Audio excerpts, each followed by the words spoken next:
சூட்டும் பூவுக்காக நெடுங்கூந்தல் ஆடுது. நீ வைக்கும் பொட்டுக்காக நடுநெத்தி ஆடுது.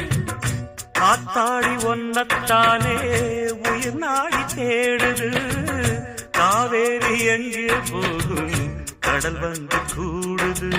அந்தி பொழுதில் தென்னங்கிளையில் தென்றல் கூத்தாட மையை எழுதி மஞ்சள் குருவி கையை கோத்தாட அடங்காத ஆசை கொண்டு நானும் போராட. உனக்கென பிறந்தவ ரெக்க கட்டி பறந்தவ இவதான். என விட உனக்கு இங்கு மனசுக்கு பிடிச்சவ எவதான்.